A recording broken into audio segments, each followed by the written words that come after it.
Estoy cansado también, un poco. Bueno. Pues participamos en este libro, Semillas de Esperanza. María, ¿cuál es la semilla de esperanza? Para plantar una semilla de esperanza, uno tiene que buscar cuál es el origen de esa esperanza, ¿no? Y entonces es bonito utilizar lo de la semilla porque es necesario ir al fondo, es necesario ir a lo oculto, es necesario no quedarse en la superficie. En la superficie puede haber mucho movimiento, puede haber caos, puede haber crisis, pero uno tiene que utilizar también esa crisis y ese dolor para bajar más a lo profundo, ir hasta el fondo, hasta un lugar en donde el sufrimiento pueda tener un sentido. Pues de todo esto vamos a hablar en este vídeo y agradecer también a Vicente Merlo, al que tenemos muchas ganas de echar el lazo y de liarle para el canal. Vicente, te emplazamos para que vengas a hacer una entrevista con nosotros sobre Aurobindo, no dualidad, espiritualidad, Oriente y Occidente y todos tus temas. Tiene un montón de libros, entre ellos Semillas de Esperanza, en el que participamos también nosotros. Están también Koldo Alday, que nos invitó a las jornadas de Estella, Beatriz Calvo, Octavio García, Ana María Llamazares, Antonio Penedo Picos, sí, Marta Puig, Olga Requena, Francesca Salud y Lourdes Tornos. Vamos a hablar sobre el libro Semillas de Esperanza. Yo soy Rafa Millán. Y María Herrera. Como siempre os pedimos, si os interesa nuestro contenido por la propia dinámica del medio, por favor, suscribíos al canal, dadle a like, compartirlo en redes sociales y ahora sí, vamos con el vídeo.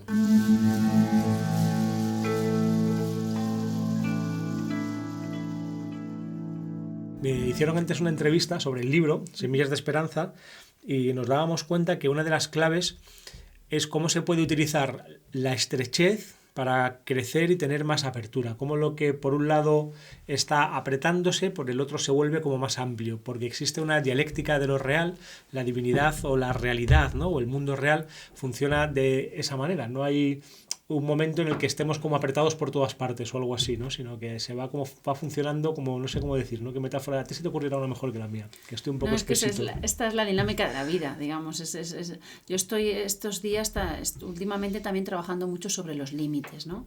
Y entonces se dice como que la divinidad misma se autolimita para generar la creación, ¿no? Eso. Y en el origen de la vida hay algo tan limitado como el útero de una madre, una cosa tan pequeña como una célula y una cosa tan limitada y tan oscura como el útero de una madre, el útero de una mujer, y ese es el origen de la vida humana, de la vida biológica, ¿no? Entonces, esta dialéctica existe continuamente en la creación. El parto mismo es contracción, ¿no? Se contrae, hay unas contracciones, se llaman así, que van dilatando el canal de parto. ¿Para qué? Dilatando el útero para que el bebé pueda salir. Pues esta dinámica vital es constante y es señal de vida, es decir, hay una unión de contrarios y hay una necesidad del límite y de la experiencia también a veces dolorosa para que por otro lado emerja la verdad o emerja la luz, ¿no?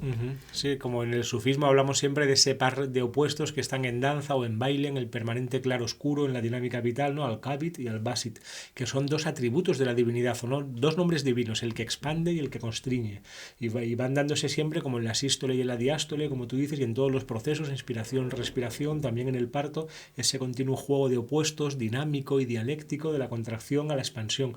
Entonces, si ahora hay una contracción, por ejemplo, en lo económico y en lo sanitario, debemos creer que hay una apertura o que hay una expansión en lo espiritual y podemos buscarla. De alguna forma puede que precisamente en la crisis y en el confinamiento, que es como una jalwa, ya hemos hablado de esto a veces, se den más oportunidades para crecer psicológica y espiritualmente, y de eso va la vida.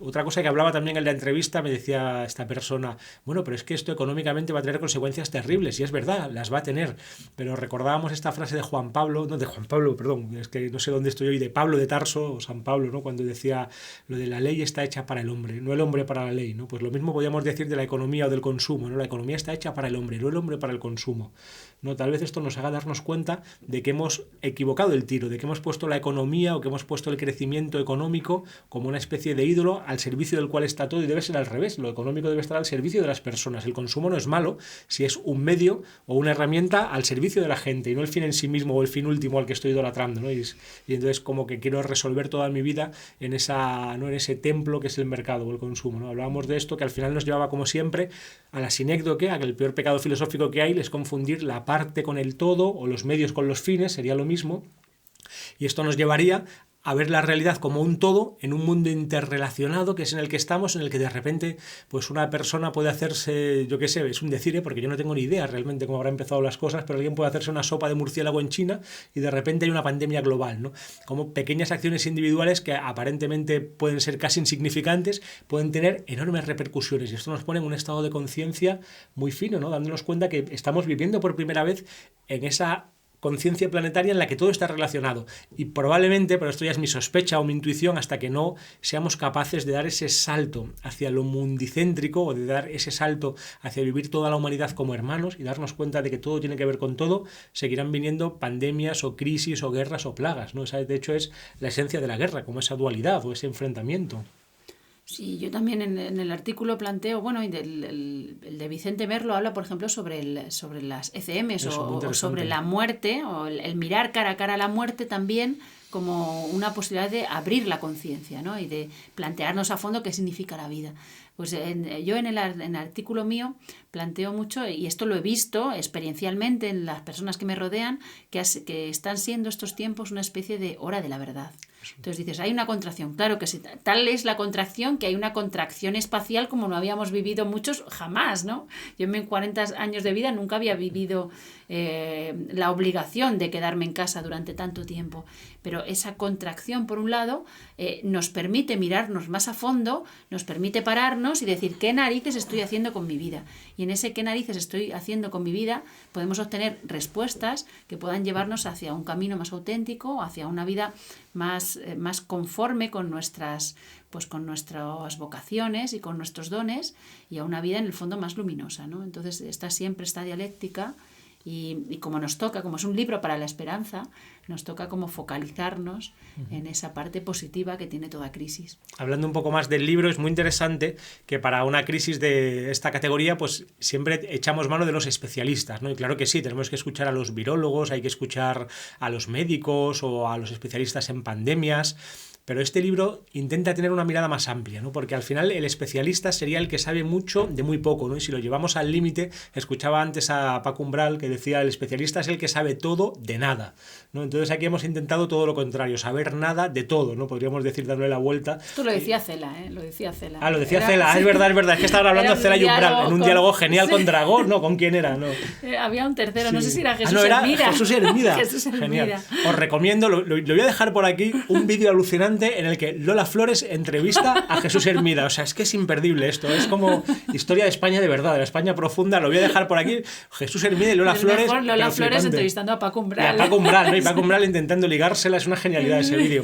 Pero vamos a volver a Semillas de Esperanza, porque lo que hemos intentado, parafraseando entonces a Cela, sería, o lo que ha intentado Vicente Merlo, el compilador del libro, no buscar tanto especialistas, aunque muchos de aquí lo son en diferentes ámbitos, en diferentes campos, sino más bien generalistas. Tener una mirada lo más abierta posible, con filósofos y psicólogos, desde la espiritualidad, desde la unidad, que es lo que tal vez está faltando en este mundo, ¿no? Que no mirarlo desde ese punto, que también es necesario y que ocupa su lugar, y que por supuesto no hay que menospreciar estrictamente médico, virológico, técnico, científico, material o materialista, sino ir ampliando el foco y mirarlo desde una perspectiva espiritual, en la que tengamos en cuenta todas las dimensiones que están en juego, todos los elementos que están en juego y cómo se relacionan entre sí, que es lo difícil, una mirada filosófica que haga que todo esto pueda tener un sentido, para que esa semilla pueda florecer y eclosionar y tengamos como una esperanza, aunque ahora estemos en el lodazal y en el barro, están ya plantadas esas semillas, ¿no? De hecho, cada texto es como una semillita de esperanza.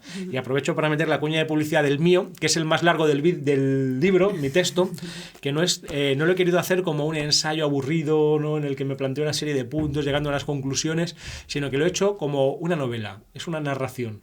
Es un diálogo entre un terapeuta, que soy yo, y un paciente, que de alguna manera también soy yo, ¿no? Pero que está cogido también de las experiencias concretas que yo he ido viendo en terapia, porque mi consulta es un vivero humano de vidas, ¿no? Que yo veo crecer y desarrollarse, y he cogido elementos de algunos pacientes con su permiso y los he introducido en el libro, de tal manera que mi texto sería como una larga sesión de terapia en que se habla de lo que está pasando, la crisis y el confinamiento, cómo vivirlo psicológicamente, primero desde una perspectiva teórica y luego, más interesante yo creo, desde una perspectiva práctica, ¿no? Aportando ideas concretas y haciendo también ese juego de espejos con el paciente, y además hay un final, que hay una cierta narrativa. Yo creo que es divertido. Y yo quería añadir solo una cosa emocional. Estoy muy contenta de haber participado aquí con algunas personas que conozco poco, pero a las que aprecio mucho, y con una persona a la que quiero mucho, como Beatriz Calvo. Estoy feliz de compartir. Es bonito, ¿no? Porque es como algo compartido, ¿no? En este compartir incluso algunas personas no las conocemos, pero esa sensación de estar metidos todos en el mismo barco, pues tiene como una belleza que tiene que ver con la hermandad, ¿no? Sentirnos humanos, sentirnos todos partes del mismo barco. Así que ya está. Pero tienes que hablar tú más, porque los vídeos, si hablo yo más que tú, me echan la peta. Que no, ya está, que lo lean, que la gente lo lea y lo pueda experienciar por sí misma, ¿no? Vale, pues entonces ya sabéis.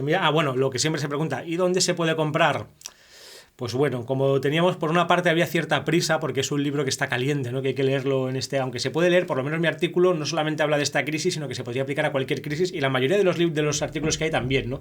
Es un libro que es evergreen, en realidad, aunque esté hablando de las semillas de esperanza, que se puede leer en cualquier momento. Pero aún así, como está caliente, queríamos publicarlo rápido, y además lo queríamos publicar con una libertad total, ¿no? De tal manera que cada autor pudiera decir lo que quisiera, y hay algunos elementos muy políticamente incorrectos en el libro, así que nos hemos tenido que aliar con la bestia, y está publicado en Amazon. Solamente se puede comprar, me parece, a través de la librería de Amazon. Está en versión digital y en versión papel. Así es. ¿Ya está? Venga, pues ahora cierra el vídeo de alguna manera. Pues nada, aquellos que os asoméis, ojalá pues podáis hallar esa esperanza que de alguna manera busca Vicente con la propuesta, porque todo es una propuesta que nace de él, nace de su propio corazón, ¿no? Y es algo que abre él desde sí mismo, ¿no? Y que podáis hallar esa esperanza que se necesita más que nunca en estos tiempos que estamos viviendo. Vale, venga, abre el libro así por cualquier parte. A ver, y vamos a hacerlo como un oráculo. Un oráculo, el la libro pregunta. Oráculo. Me ha salido tu texto, me parece. No. ¿Vamos quizá a una comunión universal de todos los seres humanos? Diría que en parte sí, y retomaría la idea de los 4 reinos. Fijaros que estoy intentando evitar una determinada formulación sectaria, exclusivista de una determinada escuela, de un determinado autor. Creo que ya no estamos en tiempo de eso. Estamos en tiempo de síntesis, eso sí, pero no de formulaciones parciales y cuasi sectarias. Qué bueno, tiempo de síntesis, como lo dice Javier Meloni también, ¿no? Que tenemos vídeos con él, y también con Beatriz Calvo, a la que tú has mencionado. Tenemos algunos vídeos por si los lovers del canal os interesa conocerlos. Y ya está. ¿Leemos algo de nuestros textos? Eso ya es demasiado endogámico, ¿no? Lo dejamos. Bueno, a mí no hace falta. Vale, el mío también está hecho en clave de humor, una cosa importante, para que sea divertido de leer, ¿no? Lo que más me preocupa últimamente en competencia con tantos medios audiovisuales es que el texto no se caiga de las manos, ¿no? Entonces estaremos de acuerdo o no, pero yo creo que será interesante y que será ameno de leer. Así es. Pero ahora tienes que pedir suscripciones y todo eso. ¿Que lo pida yo? Sí. Bueno, pues nada, si os gustan nuestros vídeos... Es que tú lo haces con esa inocencia, pues que es muy bonito. Con esa candidez, que hago un poco el ridículo. Que si os gustan nuestros vídeos, pues nos encantará que os suscribáis, que le des a like, que lo compartáis en redes sociales, si os gustan, si no, ¿para qué? ¿No? Sí, si os gustan, si no, ¿para qué?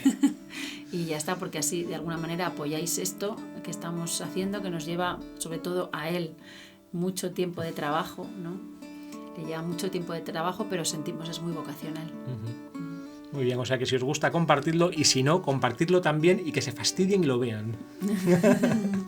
Bueno, si no, se puede compartir siempre, porque algo que está mal, pues también uno lo puede utilizar como espejo para mejorar. Si uno está en el camino del aprendizaje y del conocimiento, todo le sirve. O sea que en cualquier caso hay que compartirlo. Eso decía Stephen King en Mientras escribo, librazo, que de donde más se aprende a escribir es leyendo malos libros, ¿no? Hasta que llega un momento en que haces ese clic y dices, caray, yo escribiría algo mejor que esto, ¿no? Entonces ya ahí te lanzas a escribir. Así es. Venga, muchas pues ya gracias. Está. Y bendiciones. Bendiciones y esperanza. Vale, espera, 2 minutos más. El de Vicente Emilio Carrillo, la reedición, ¿vale?